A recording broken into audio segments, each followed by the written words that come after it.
Hello everyone and welcome back. Dace here, and today I've got a special treat. We're doing something a little different yet again. Oh, look at that beautiful D20. We are going to dip into some MTG. For those who aren't familiar, that is Magic the Gathering. So anyway, what I want to be doing in some of these episodes is just starting to go over my different decks, sharing what makes them up, or like what they consist of, more or less everything, like what inspired it, or like maybe it was an older deck and it eventually evolved into something else, just kind of like the background story behind all my decks, and just like all of that stuff. So today, we are starting with this artifact. Now this is the first deck that I ever made on my own, and it has undergone a ton of shifts over the years. But honestly, it's still one of my strongest decks in terms of, yeah, well, let's just get into it, and we will chat as I explain what it does and a little bit of that. So, yeah, anyway. First, let's go over the land. Well, okay, first thing, before we even start looking at too much of this stuff, it's a 60-card deck. I will say that I've always loved robots, just big machines, just like big war bots, more or less. And so when I got into Magic and started seeing some of the creatures that they have in terms of artifact creatures, that with my immense affinity for artifacts ever since I was much younger, like treasures and like just really cool items that had unique abilities, I was just like, oh man, of course I'm going to do an artifact deck and just have these awesome robots and like whatever else. So anyway, let's get into what this deck is all about, okay? So we're going to start with the land, and I'll explain, yeah, what I've got on the go with that. So first off, we have just 5 basic planes, okay? So I think, yeah, these 3 actually go together art-wise. I do have the 4th one that I think goes on this end, or maybe this end, but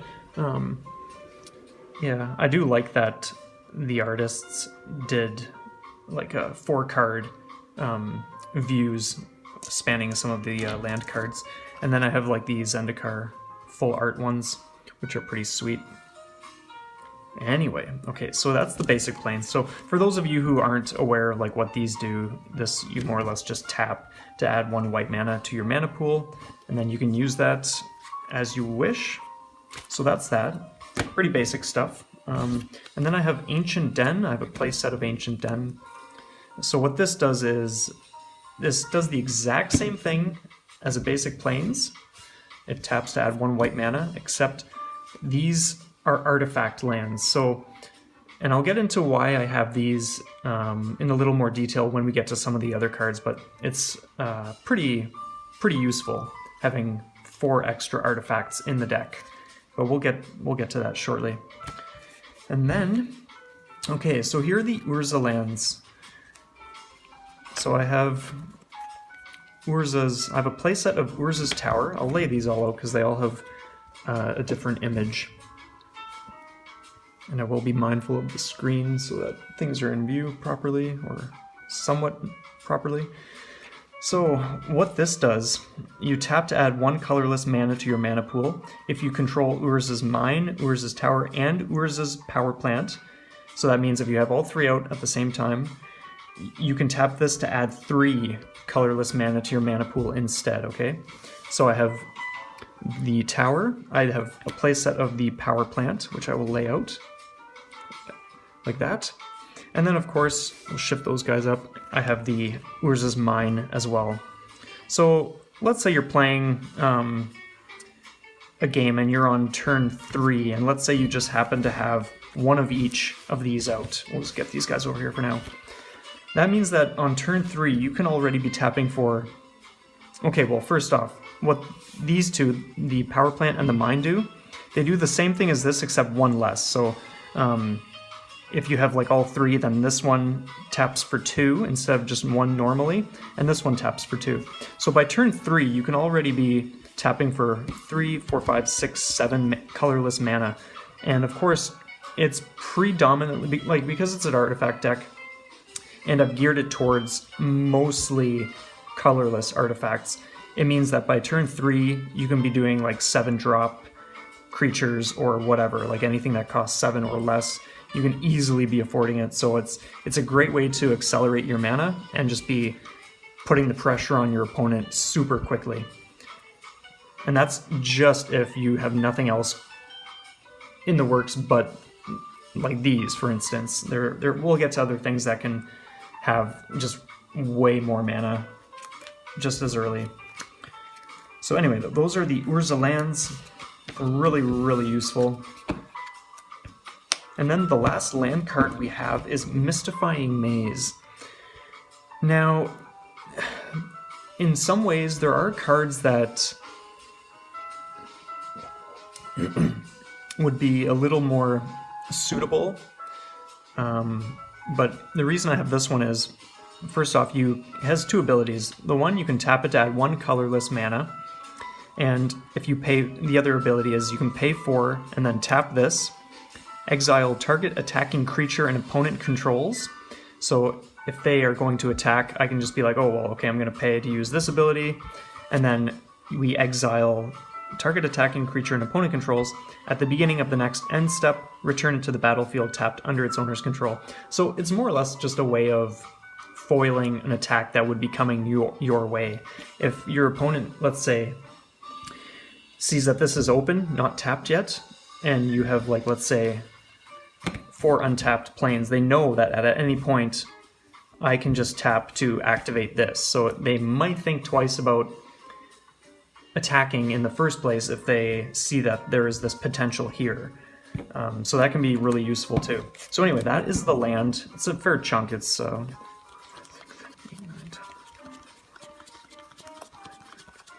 22 cards. Now that's kind of on, well, it's tricky. It's not on the low side when it comes to an artifact deck because you've got so much else going on in the way of mana generation. But normally I wouldn't necessarily go that low unless it was like a deck with a lot of low cost stuff or something like that. But anyway, let's get into the creatures next. So I have 3 Porcelain Legionnaire. So what these guys do, they're a 3/1, so their power is 3. They're what is the word? I've not played Magic in ages. Toughness. Their toughness is 1. So that means he'll do 3 points of damage, but he can only take 1 hit, like 1 point of damage before he's destroyed. So anyway, we're going to look at his cost. I'll bring it up here. So you can see 2 colorless there, and then this 1 white symbol. That's Phyrexian or Phyrexian, however you want to say it. So what this symbol means is you can either pay 1 white or 2 of your life total to bring him out. So that is super, super useful because, like, you only play 1 land per turn. That's all you can play unless you have other things altering that. So typically what can happen is I can, well, let's say it's turn 1, okay? And we're going to get to, maybe I will just bust out this now. I'm kind of skipping ahead, but it's going to demonstrate why I have this guy, 3 of him in my deck. He's just so good. So let's say it's turn 1 and I'm going first. I play my land for the turn. I tap it to bring out Sol Ring. So this is an artifact. You tap this to add 2 colorless mana to your mana pool. So let's say it's turn 1, I tap this, I play this, I tap that for the 2 colorless that he costs, and then I say, well, oh, okay, I start the game at 20 life, I'm going to pay the 2 life instead of white, because I don't have any other white to pay. So I drop down to 18 life, and on my first turn I already have a 3/1 creature with first strike. So what first strike means is that if he's going up against someone, his strike is going to be considered first, more or less. That's how I'll explain it, just to keep things simple. But anyway, like that right there happening on turn 1 is a pretty significant threat in terms of like if my player or if my opponent doesn't have anything they're going to be doing turn 1 that they can afford, because turn 1, like you're not always going to be able to do stuff right away. So it means that on my next turn, if they're wide open, I'll be smashing for 3 like right from the get-go. So anyway, that's that. So that's Porcelain Legionnaire. Pretty awesome, to be honest. I love that guy. And then we have Solemn Simulacrum, or Simulacrum, depending on how you say it. So he's a 2/2. He costs 4 colorless mana to bring out. He is an absolute staple. This card is amazing. You use this guy like as often as you can. I'm going to turn the volume down just a touch. But just a touch, because I do love the jazz. Alright, so what he does, when Solemn Simulacrum enters the battlefield, you may search your library for a basic land card, put that card onto the battlefield tapped, then shuffle your library. So that's the first thing he does, which is amazing, because first off, you're getting a creature out, and you're searching your deck, you're getting an extra land that, let's say you played a land that turn, you're getting an extra one that turn as well. So you're getting farther ahead in terms of your mana production, and just getting, and not to mention it thins your deck out as well. So like the more you can get out of your deck and onto the battlefield, or even into your hand for that matter, the more, the more you will just, like the thinner your deck gets, the more you're just going to be pulling at the things you want to be getting. So it's just a really great tactic. So anyway, the second thing, when Solemn Simulacrum dies, you may draw a card. So this is why he is such a joke of an awesome card, because boom, he comes out for first off, and you get your extra land, you thin your deck out, and then you have this 2/2 that you can use as a chump blocker if you want. And again, they may think twice about swinging your way, because if I just say like, oh, well, I'm just going to block with him, what do I care if he dies? I get to draw a card as a result if he gets taken out. Like typically you never want your opponent or opponents drawing cards, because that's that much more fuel that they have to work with. So this is just a ridiculously advantageous card to be using, just so multi-purpose, and you could literally use that in any deck. So let's go on to Ether Sworn Canonist. So she's a 2/2 artifact creature, human cleric. She costs 1 colorless to bring out and 1 white. And each player who has, this is her ability, each player who has played a non-artifact spell this turn can't play additional non-artifact spells. So this is brutal to play against. Because my deck is pretty much entirely artifacts, there are so few cards that are non-artifact, it means that the drawback that this card creates is almost never going to be an issue for me, and yet anyone who isn't playing as pure and focused of a deck artifact, in terms of artifacts, it means that this is going to really, really slow down their pace and limit them immensely, because they can only do 1 non-artifact spell per turn. So that is crazy, and she is so cheap to play. So that is like another staple for this deck. Just super useful for locking down and slowing the pace of my opponent. So next we have, a playset of Indomitable Archangel. So this is one of the few non-artifact creatures or cards in the deck. So she's 2 colorless to bring out and 2 white. She's a 4/4, she has flying, which is just ridiculously useful. And she has this ability called Metalcraft. So That means artifacts you control, that means me, artifacts you control have Shroud as long as you control 3 or more artifacts. So what Shroud is, that means that no one can target, so like as long as I have this condition met, which I almost always do because of the fact that the whole deck is pretty much artifacts, it means that no one can, including myself, I am not able to target my artifacts with spells that would, let's say, mess them up or like whatever. And of course my opponents aren't able to do that either. So it's just another way of kind of locking down the options that my opponent has at their, like normally, let's say they had a burn spell, they could do, let's say, 3 to 5 damage to a creature, but let's say they want to be doing that to a specific artifact creature that is like really pesky and they want it gone. Well, if I have her out, they are not able to target and do anything to that creature. They could do it to her because she's not an artifact, but that's where, and I will skip ahead, that's where this comes in. Whisper Silk Cloak. So this is an artifact. It costs 3 to bring out, and then it costs 2 colorless to equip this onto a creature of mine. And so what this does is, equipped creature is unblockable and can't be the target of spells or abilities.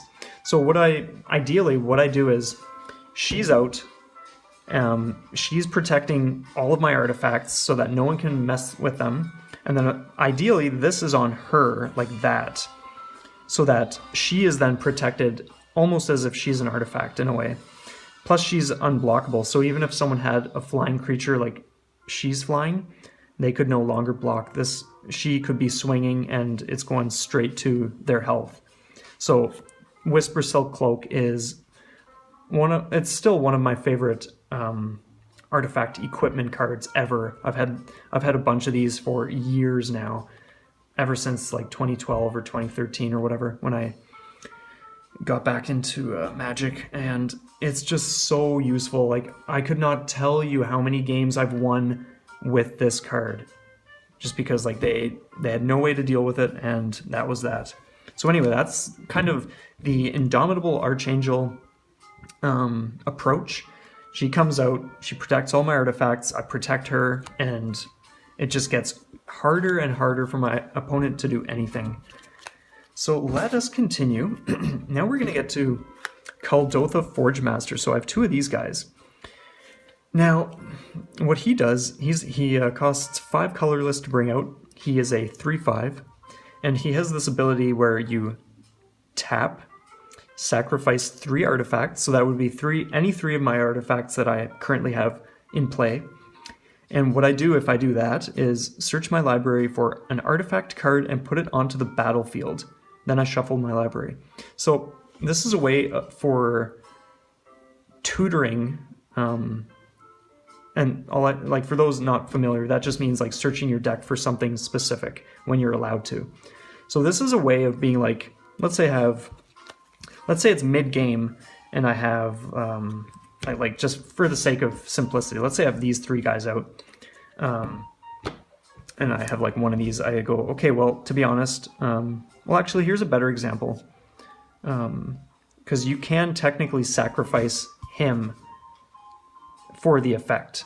So let's say I say, okay, I'm activating this, I'm tapping, I'm going to sacrifice 3 artifacts, 1, 2, 3, and then I get to search my deck for, let's say, my biggest threat of a creature, which I won't show now, or one of my biggest threats. Or let's say it's like just something that is like, well, I'm in a fix here and I really could use this to like save me, or just to like guarantee I'm in the game for like another turn. Like, it just, being able to search your deck is so useful, because in whatever situation you can just be like, okay, what do I need right now to either finish off my opponent and like seal the deal, or survive, or like just add that much more pressure to an already favorable position. So having 2 of these guys, like, it's easy to pay that, because again, the whole deck is pretty much artifacts. I can chuck I can sacrifice whatever, and it means I'm searching my deck for something I want or need, depending on the situation. So that is super good. Okay, these two, I love these guys. Darksteel Juggernaut. And I'm gonna, yeah, just drink away while I just like show you guys some art. And also, I might, I just want to, okay, I just want to plug this in. So give me 1 second, everyone, while I plug in. Because I just noticed the battery's getting a little low.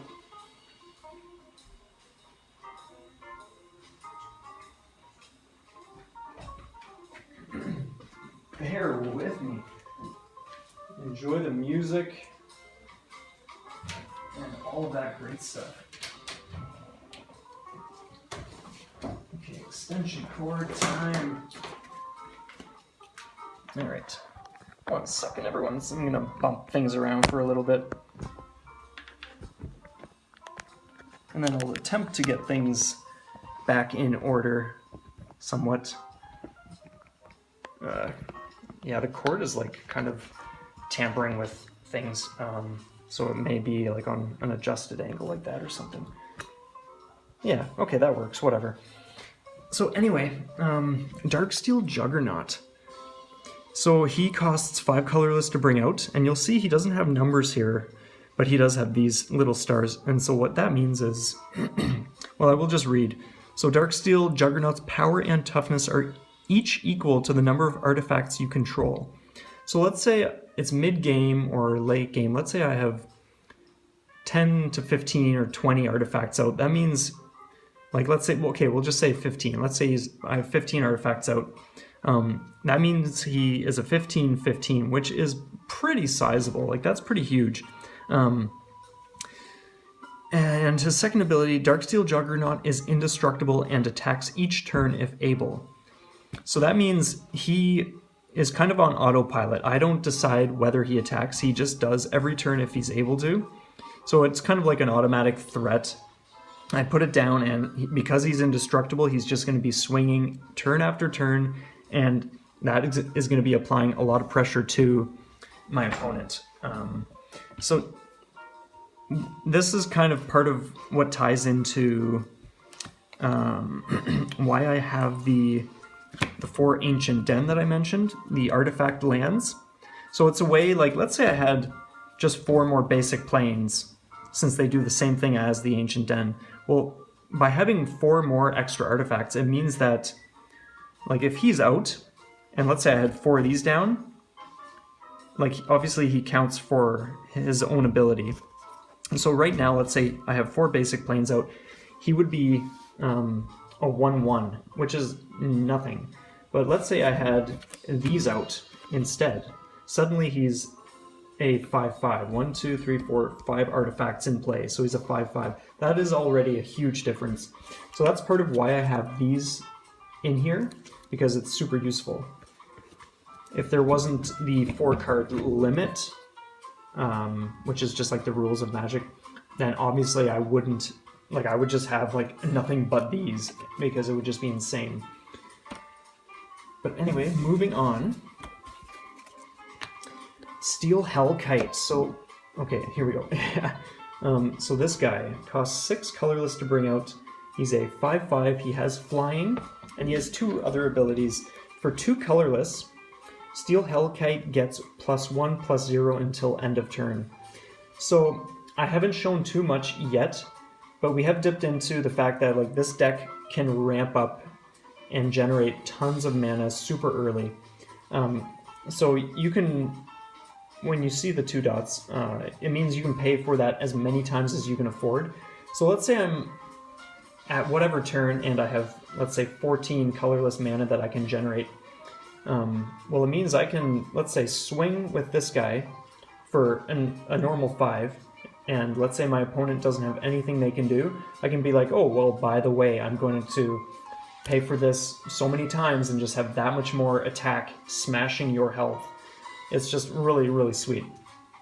His second ability is X, so you would pay X colorless, which is, let's say, whatever the case is. Let's say we're just paying 3. So we pay 3 colorless, destroy each non-land permanent with converted mana cost X, so 3, whose controller was dealt combat damage by Steel Hellkite this turn. Activate this ability only once each turn. So what that means, in the situation where, let's say, we're paying 3, destroy each non-land. So anything that is not a land card, so a permanent is going to be anything like an artifact, creature, enchantment, whatever.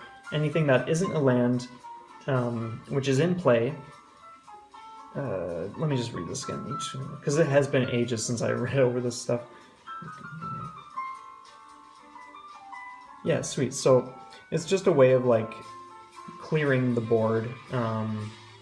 Destroy each non-land permanent with converted mana cost expert, whose controller was dealt combat damage by Steel. Yeah, so it's just a way of being like, let's say they all have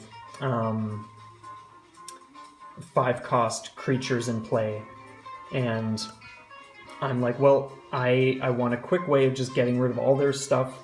I can just pay 5 into him, assuming like he dealt damage to that person, and boom, like everything's just like everything 5 or less. Or no, just it has to be like the amount. Yeah. Like I said, yeah, it has been, I couldn't even tell you how long it's been since I last played. Maybe close to a year now? So some of these are like, the language is like something to just like brush up on when it comes to Magic, because the way things are worded sometimes is not super clear at first. But yeah, anyway, that's like more or less destroy each non-land permanent with convert mana cost X. Just control.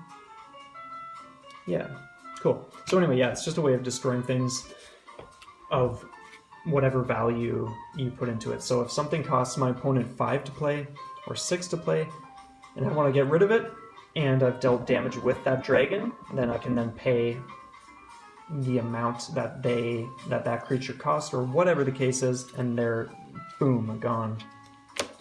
Alright, now I have 2 Scuttling Doom Engine. So this guy, he costs 6 colorless to bring out. He's a 6/6 construct artifact creature. And it says, Scuttling Doom Engine can't be blocked by creatures with power 2 or less.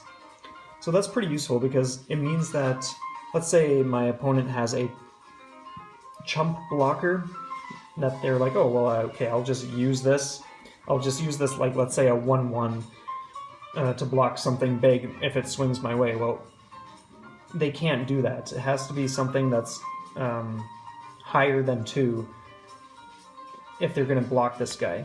And then his second ability, when Scuttling Doom Engine dies, it deals 6 damage to target opponent.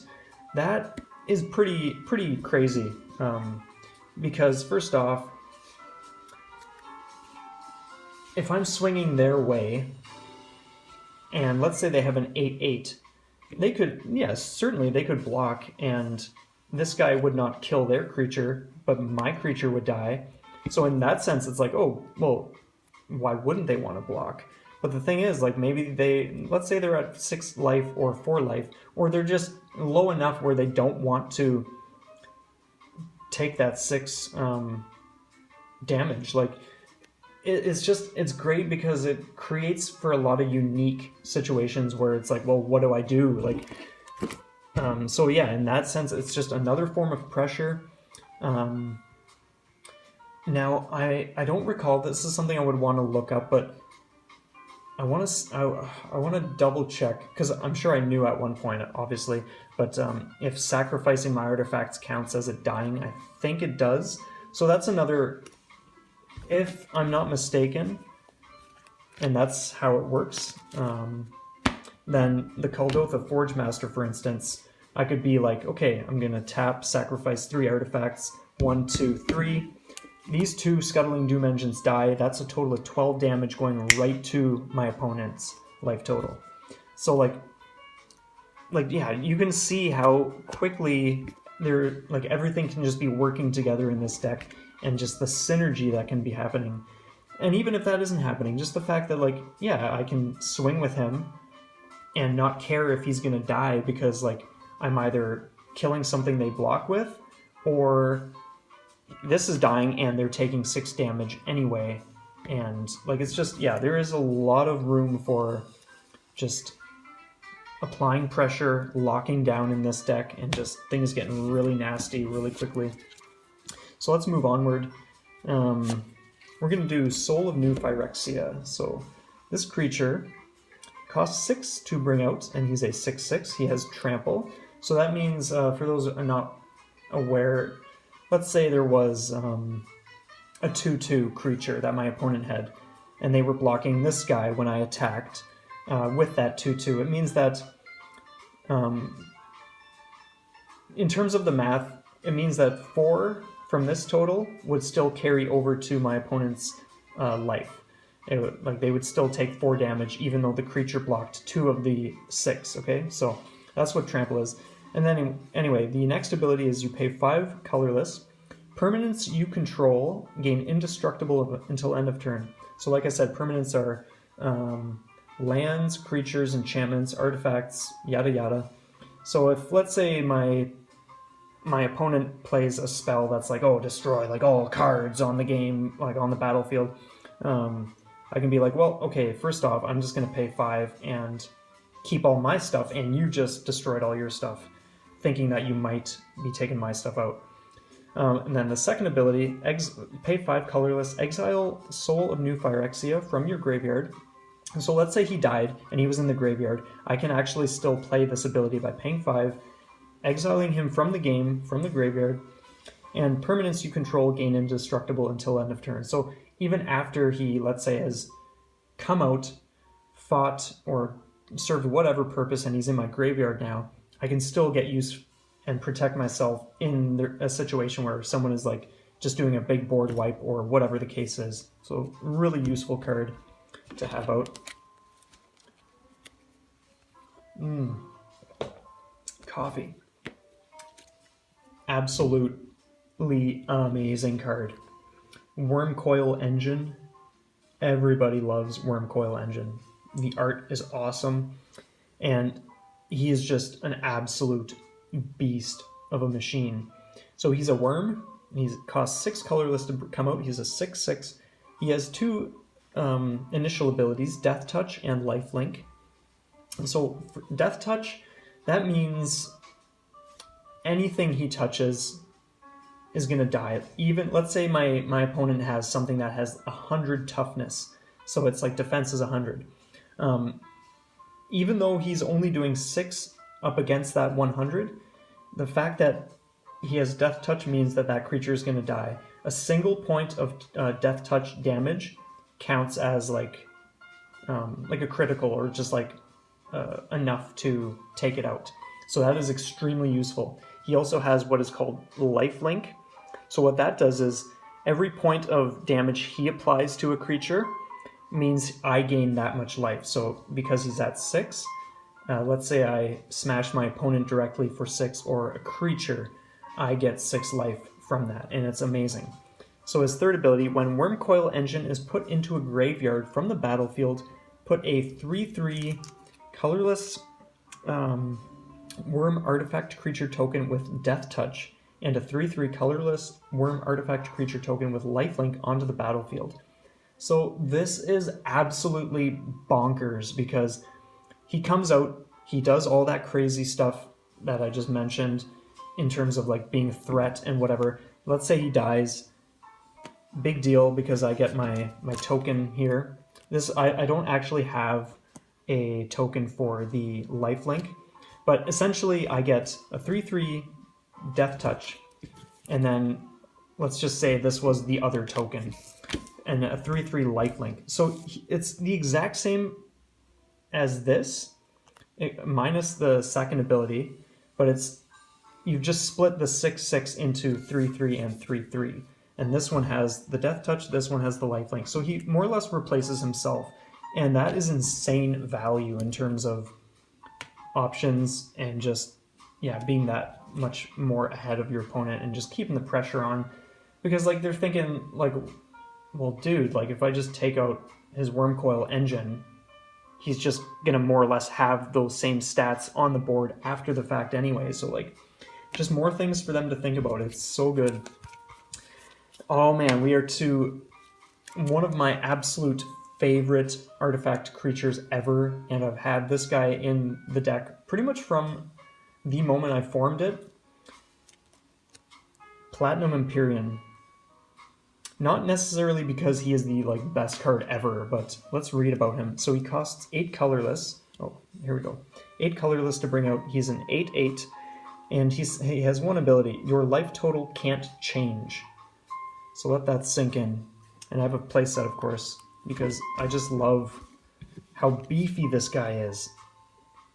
And I love the art. Like, he's just so badass. So that means that as long as he's out, my life total can't change. So I can literally just take hits. I don't have to block. I can take as much damage as I want. My life total cannot change. So in brackets it says you can't gain or lose life. You can't pay any amount of life except 0. So that is just another way of just being like, okay, well, he's out. Maybe he's protected by my angel or whatever, or maybe he's indestructible or whatever the case is. And I can just be doing things, and my opponent is once again in a situation where suddenly things that they would normally want to be doing to take my life total down, it's like, oh, well, what do I do? His life total isn't going to change now. What? So really, really wicked card. Here's another one that is right up there. Platinum Angel. So she costs 7 colorless to bring out. She's a 4/4. She has flying. And her ability is you can't lose the game and your opponents can't win the game. So again, just really, really wicked. So yeah, I will let that sink in. She's out no matter what happens. As long as she's out, I can't lose the game and my opponents can't win the game. That means that if she's out, only I can win. And so essentially she would be a target, of course. They would want to get rid of her. Otherwise they can't win the game and I can't lose the game, which speaks for itself.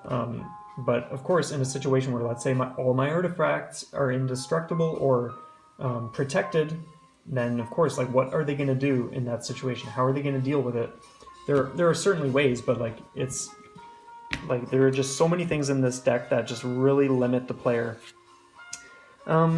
Last but not least, in terms of the creatures, this is one of the heaviest hitters in the deck. Blightsteel Colossus. Now look at those stats. 12 colorless to bring out. He's an 11/11. He has Trample, and he has Infect.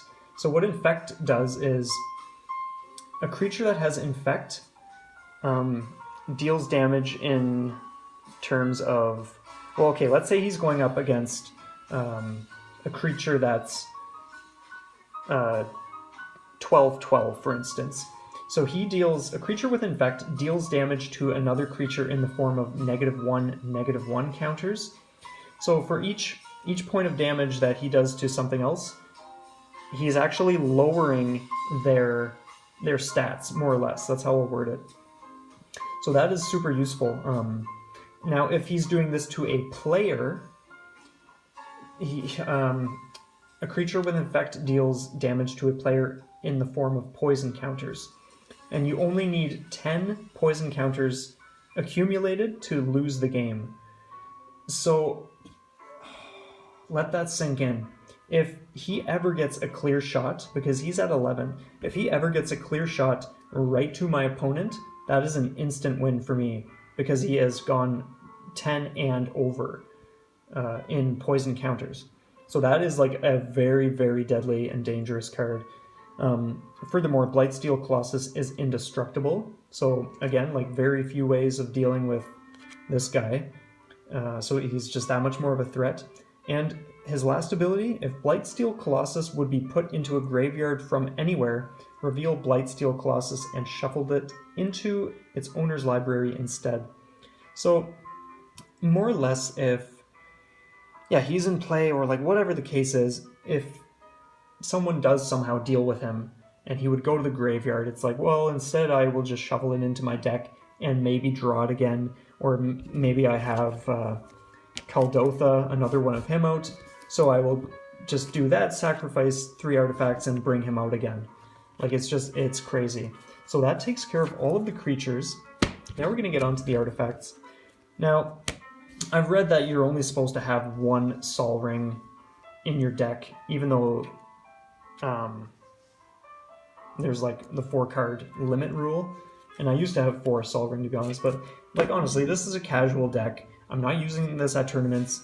I don't care how many Sol Rings someone has in their deck, as long as they're not exceeding 4, which is the rule. Because like honestly, like it's Sol Ring, like it's mana generation.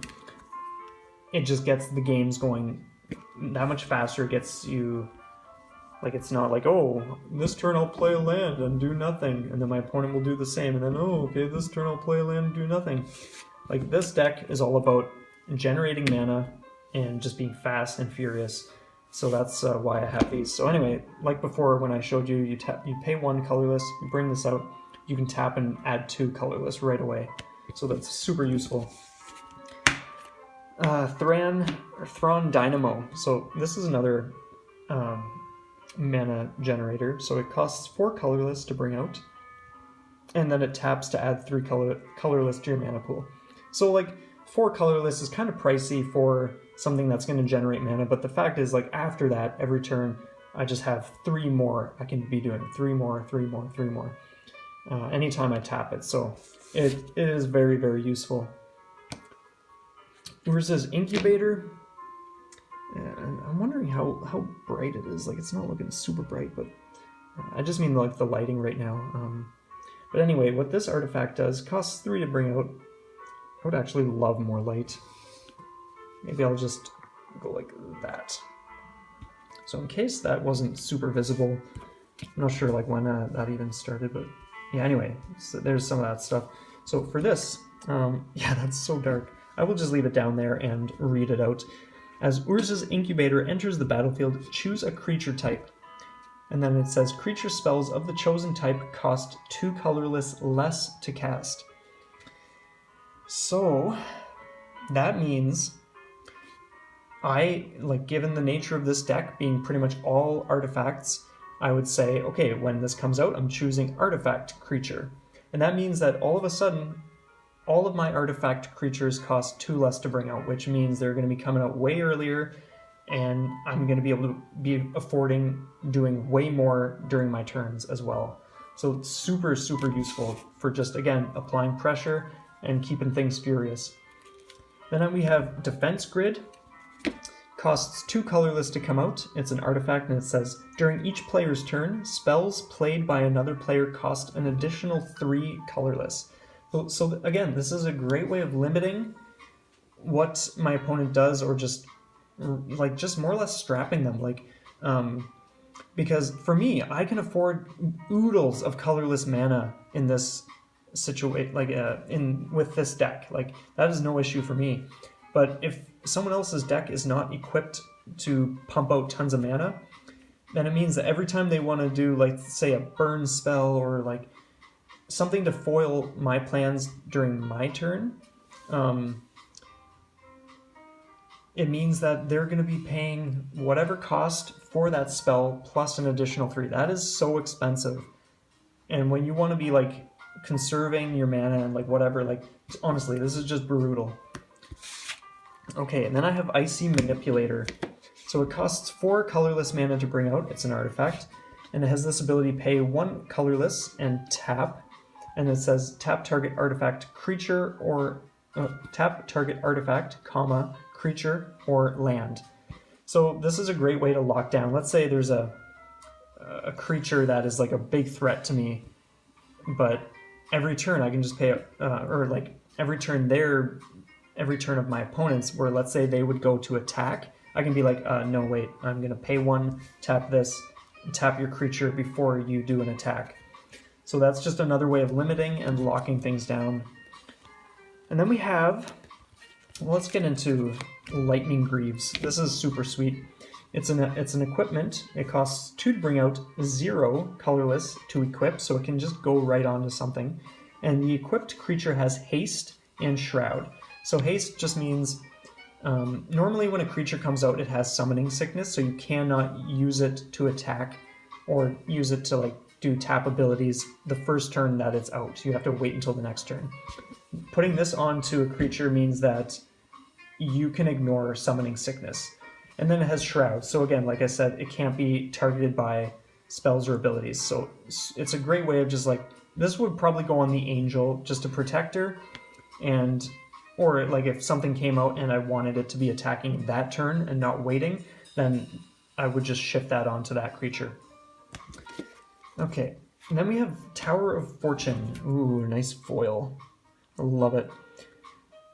Now this costs 4 to bring out, and it has an ability. I don't use it too much, but sometimes it really does come in handy when I am generating a ton of mana each turn anyway.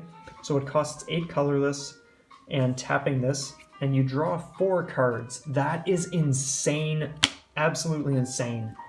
So let's say you don't have any cards in hand, but you have tons. Let's say you can generate 15 mana per turn, or whatever the case is. Like, you are going to be using this pretty much every turn just to like get cards in hand and whatever, thin your deck out. So that is super awesome. We're down to the last 4 cards, you guys. Then we got Scour Glass. So this costs 3 colorless and 2 white. It's an artifact, and you tap it, you sacrifice Scour Glass, and the effect is destroy all permanents except for artifacts and lands. Play this ability only during your upkeep. So that means that, again, given the nature of this deck being almost entirely artifacts, it's a great way to like clear the board of everything, and yet my artifact creatures remain. And that will typically mean that like the opponent is wide open for me to just then be like, okay, well, here is everything coming your way for huge damage, and you are suddenly without anything you can do. So that is a really, really nasty one. And then we have Mind Slaver. Costs 6 colorless to come out. Bring it up a little closer. This is a legendary artifact. You pay 4 and tap this. You sacrifice Mind Slaver. And the effect is you control target player during that player's next turn. So what that means is I play their turn as if they were in control. Like, I do what I want. Let's say this is kind of like a setup card. You use it. Well, yeah, you can use it in a bunch of different ways. Let's say I know that, like, let's say I have no creatures out, for instance, and I know I'm dead next turn because of what they have out. And let's say this is the only thing I've got going. Well, maybe I just want to buy myself one more turn. I can just be like, okay, I'm controlling your next turn, and I'm just going to do nothing on your turn. I'm not going to attack myself during your turn, just because like I want to at least survive and see what I draw next. That's like in a worst case scenario where you're like one turn away from dying. Like, that's how you can sort of like survive. Or let's say it's something like they have a creature that they've kept untapped because they keep blocking with that creature. Well, let's say I'm going to go like, oh, well, okay, I'm going to, on your turn that I'm now controlling, I'm going to attack with that creature instead, and then it's tapped. And so then when it comes back to my turn, they cannot block with it again because it's tapped. So like, there are just a whole bunch of different ways that you can be using Mind Slaver to your advantage to really mess with your player or your opponent. Then there's Darksteel Forge. This is another really pricey one, 9 colorless to bring out. It's an artifact, but the effect is, or the ability, artifacts you control have indestructible. So it means that every single artifact I control has the ability indestructible, which means that they cannot be destroyed by normal means. Obviously, they could still be like exiled, but like, again, if they're protected, then like it's just another card for protecting my stuff and really keeping my opponent in a situation where they have very little they can be doing. And last but not least, Open the Vaults. 4 colorless and 2 white to play. This is a sorcery. It's literally the only non-creature, non-artifact spell I have in the whole deck. And what this does is return all artifacts and enchantment cards from all graveyards to the battlefield under their owner's control. So again, like let's say we've gone through some board wipes or something and a ton of my artifact creatures are in the graveyard. Well, what the awesome thing is, because my deck is so artifact, like everything is almost artifacts, it means that suddenly, like, oh, I'm searching, let's say, my graveyard for the 10 creatures that died throughout the whole game, and boom, suddenly they're on the battlefield again, ready for action. Like, it's just crazy. So anyway, that is actually going to wrap this video up at, we're at 50 minutes, holy smokes. Yeah, so I'm stoked just to, share a little more. I'm definitely going to wrap things up. That's like going to be it for now. I am more excited I'm excited for more episodes where we get into just, talking a little bit about other decks and just, everything MTG, whatever we feel like doing. But anyway, thanks so much for watching, you guys, for checking things out with me, and you have an awesome day. Be sure to like, subscribe, share your comments below. Let me know what you think of this. And we'll see you next time.